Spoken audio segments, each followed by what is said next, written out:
Salam sejahtera bagi kita sekalian, Shalom, Om Swastiastu, Assalamualaikum warahmatullahi wabarakatuh, Namo Buddhaya, salam kebajikan, Rahayu. Perkenalkan, nama saya Kui Kuron, saya adalah guru dari TK Negeri Pembina Tombulu, Kecamatan Tombulu, Kabupaten Minahasa, siap mensukseskan apresiasi GTK tahun 2025 dengan mengusung tema GTK Hebat Indonesia Kuat pada kategori GTK Transformatif untuk konten karya inovasi pembelajaran dengan judul konten Si Terik Hati yang Seru.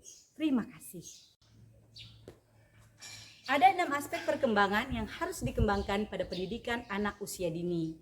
Nilai agama dan moral, kognitif, bahasa, fisik, motorik kasar dan halus, seni, sosial emosional, dan kemandirian.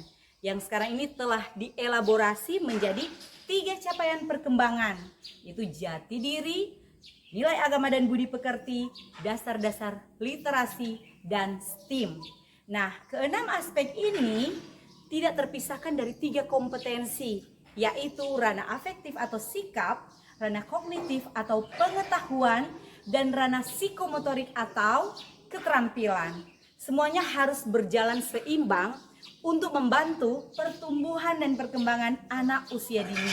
Keterampilan motorik halus seperti menggunting, menempel, membentuk, menggenggam merupakan stimulasi yang diberikan kepada anak usia dini yang menjadi prasyarat untuk memasuki pendidikan pada jenjang selanjutnya. Sedangkan kreativitas adalah suatu keterampilan yang dibutuhkan anak sebagai bekal mereka menghadapi tantangan-tantangan di masa yang akan datang, seperti mencipta dan menghasilkan ide-ide yang kreatif orisinal. TK Negeri Pembina Tombulu yang berada di Desa Koka, Kabupaten Minahasa, memiliki murid pada rentang usia 4-6 tahun yang dibagi dalam 2 kelompok, yaitu kelompok A dan kelompok B.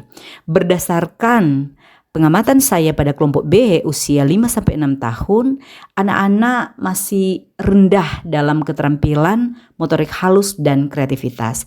Itu terlihat jelas saat mereka mengerjakan tugas seperti menggunting, menempel, membentuk. Mereka cepat merasa bosan, lelah, bahkan ada yang merasa ngantuk dan tidak mau mengerjakan tugas sama sekali.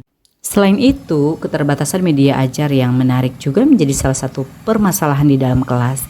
Karena guru masih sering menggunakan media ajar konvensional seperti lembar kerja anak yang di-print sehingga kurang memicu kreativitas dan eksplorasi anak untuk berkarya. Di samping itu, saya melihat di sekitar lingkungan rumah kami itu banyak sekali serbuk kayu yang tidak dimanfaatkan oleh pengusaha dan pengrajin. Dan saya menjadikan itu sebagai alternatif solusi untuk menjalankan praktik baik ini dengan menggunakan serbuk kayu sebagai bahan baku lokal. Peran dan tanggung jawab saya sebagai guru, sebagai inovator pembelajaran yang dapat merancang, mengimplementasikan media-media pembelajaran yang kreatif, inovatif, yang relevan dengan perkembangan anak usia 5-6 tahun. Kedua adalah sebagai pemanfaat sumber daya lokal. Saya harus berpikir kritis dan mencari alternatif solusi dengan memanfaatkan sumber daya lokal seperti serbuk kayu untuk dijadikan media pembelajaran yang edukatif dan ekonomis. Selanjutnya sebagai fasilitator perkembangan anak, di mana saya merancang modul ajar yang di dalamnya dapat membantu anak untuk berkembang dan bertumbuh secara optimal dan mampu mengeksplorasi atau menstimulasi kemampuan anak dalam menghasilkan ide-ide yang kreatif. Meskipun bahan baku lokalnya banyak seperti serbuk kayu ini di sekitar kami, tapi untuk mewujudkan konsep atau kegiatan si terik hati yang seru, saya pasti mengalami beberapa tantangan. Yang pertama adalah tantangan untuk mengolah serbuk kayu ini untuk digunakan di kelas. Yang kedua adalah keterbatasan pengetahuan guru tentang pengolahan serbuk kayu menjadi media pembelajaran yang inovatif. Yang ketiga adalah bagaimana cara menentukan penilaian untuk digunakan dalam kegiatan ini. Keempat adalah bagaimana saya mampu merancang modul ajar yang menarik yang pasti harus sesuai dengan judul temanya, harus seru. Kelima adalah keterbatasan waktu dan pelibatan orang tua. Untuk menjawab tantangan-tantangan tersebut, saya menjalankan strategi 3P dalam kegiatan Si Terik Hati yang Seru, stimulasi keterampilan, motorik halus, dan kreativitas dengan serbuk kayu. P yang pertama adalah pengolahan. Saya mengolah serbuk kayu dengan cara mensterilisasi. Kedua adalah pelatihan kepada guru-guru. Ketiga adalah penerapan modul ajar yang menarik. Berikut adalah aksi nyata saya dalam menjalankan strategi 3P. P yang pertama adalah pengolahan bahan baku serbuk kayu.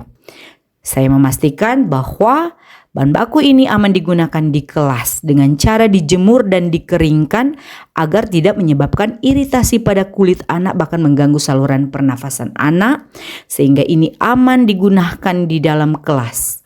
Selanjutnya, strategi yang kedua, P, pelatihan dan sosialisasi kepada guru dan orang tua terkait cara dan pembuatan serbuk kayu menjadi media ajar yang menarik, bernilai edukatif dan ekonomis. Dan selanjutnya adalah penerapan modul ajar Si Terik Hati yang Seru, di mana anak-anak terlibat secara langsung. Mereka bisa melihat bahan baku lokal yang digunakan, dan guru mempraktekkan serta mendemonstrasikan cara membuatnya, dan ini pun dikerjakan secara kolaboratif dengan orang tua. Dalam kegiatan ini, anak-anak mendapatkan pengalaman belajar yang memahami, mengaplikasi, dan merefleksikan. Di akhir sesi, anak-anak menceritakan karya yang mereka buat dengan bahasa mereka sendiri. Dewi buat boneka dari serbuk kayu, namanya kelinci. Ini boneka anjing dari serbuk kayu. Boneka tadi yang seru.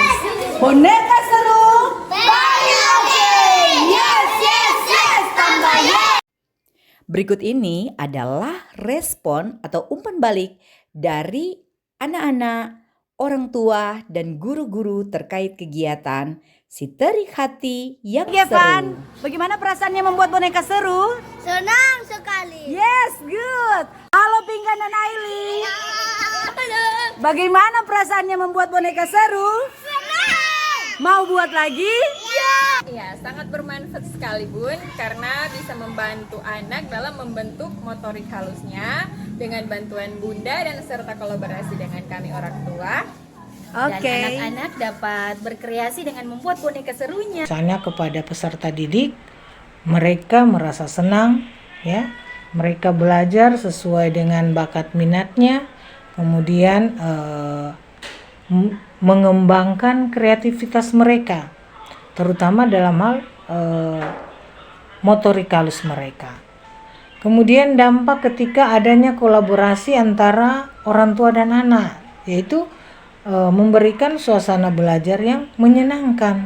Kami guru mendapatkan manfaat dan pengetahuan tentang pemanfaatan limbah serbuk kayu untuk menjadi media pembelajaran di kelas. Keterampilan motorik halus dan kreativitas adalah dua aspek yang harus dimiliki oleh anak usia dini.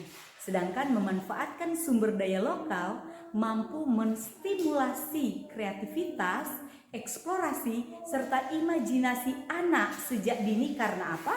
Karena pembelajaran lebih kontekstual. Maka ide-ide cemerlang akan muncul sehingga inovasi itu pun bisa berjalan.